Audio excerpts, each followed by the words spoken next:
What is up, Flick fans? Welcome back to my channel. Mike Myers is back. Today we are talking the Pentaverate, the brand new series on Netflix. This thing looked crazy, but is it good?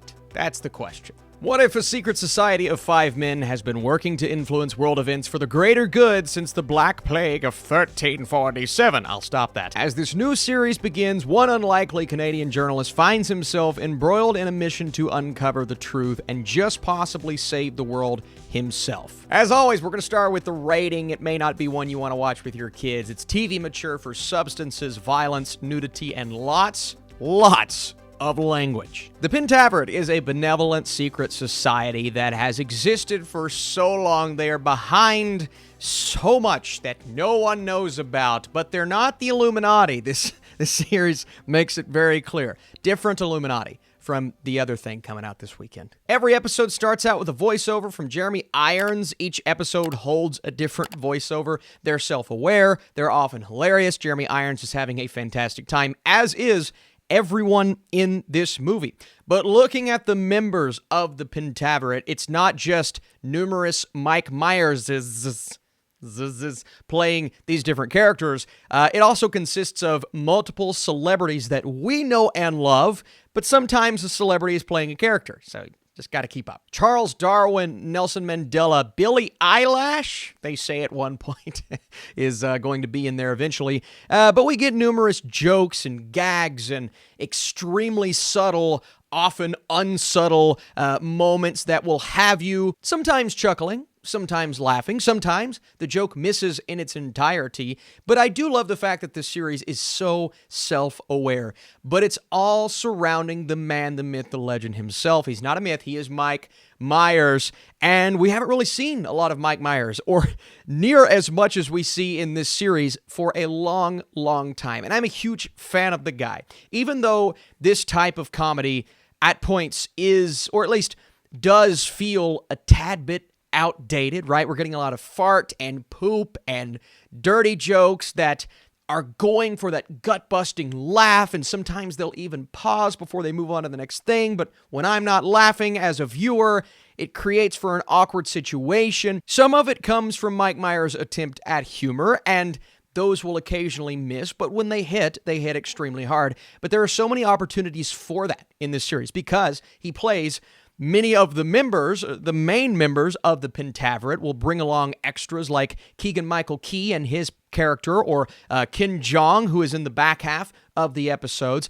And then surrounding our core 5, we have the assistants and the secretaries and the ongoing Maria Menounos bit, which was just, if you've been to a movie theater, you know who she is, and she does the exact same thing in this series as she does there, so that's a reoccurring joke that I thoroughly enjoyed. There are a couple of other reoccurring jokes. Rob Lowe comes in and out, but doesn't actually know what he's doing. I really enjoy that. It's those types of inclusions in this series that worked extremely well for me, but you have our main character, right, who is also played by Mike Myers, but it's an extremely, the other side of the coin, if you will. It's a mild-mannered Canadian. His name is Ken Scarborough, and he has one chance to bring back one final hard-hitting story to save his job, but also he is here to expose the Pentaverate, reveal their existence to the world. It does feel like he's maybe the first one that has tried this. Why is that the case? They overlook a couple of really obvious plot points here to where it started to make less and less sense as we went. But the funny thing is, my enjoyment started to go further and further up as we went because I did not like this series to start out. I thought the first episode moved way too quick. I liked Keegan-Michael Key's just like, what the heck is going on? Where am I? What is this group of people that I never knew existed? That was funny. And of course, seeing Mike Myers in these various roles, that was absolutely hilarious.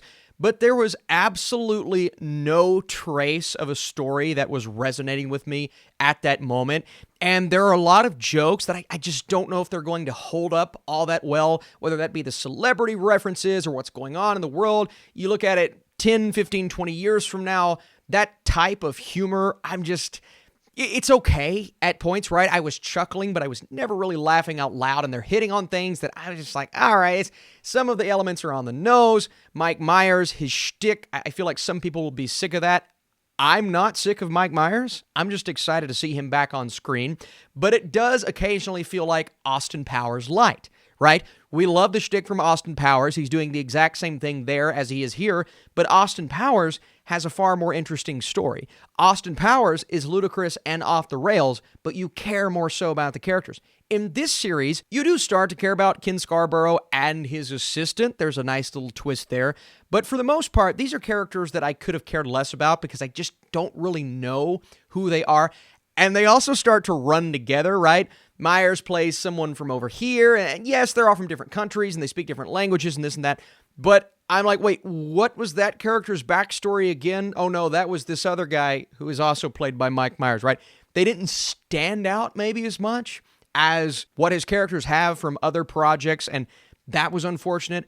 And the humor, for the most part, in a comedy-centric series was so up and down, I struggled to get on board at first. Now, as the series went, and the plot, everything surrounding the plot begins to escalate. This conspiracy is revealed. Secret agents and twists and turns and elements of the plot that get so stupid, right?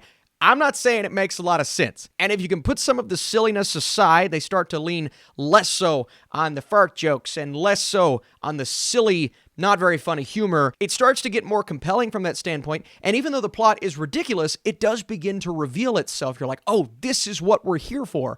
Well, now there's actually a reason to watch this show. It actually got funnier as well from episode to episode, not laughing hardly at all in the first episode. There's a great gag at the beginning of episode 4. If you've seen it, I'm not going to say what it is. And episode 4 was really the episode for me that worked from start to finish. I was actually somewhat invested, and I said to myself, it is kind of finding itself. It just may be too late because a lot of people have probably checked out by this point. Here's the good thing about the Pentaverate. It's short. Every episode is less than 30 minutes significantly, and it flies by. I got through all 6 episodes, and I'm like, wait, that's it? Like, it went so fast. And even though I was divided on certain elements, and I wish the humor was stronger at points, and I wanted to be more invested at the beginning, it does fly by, so pacing is not an issue here unless you hate this type of humor. Then you're going to be miserable, but if that's the case, why did you finish it?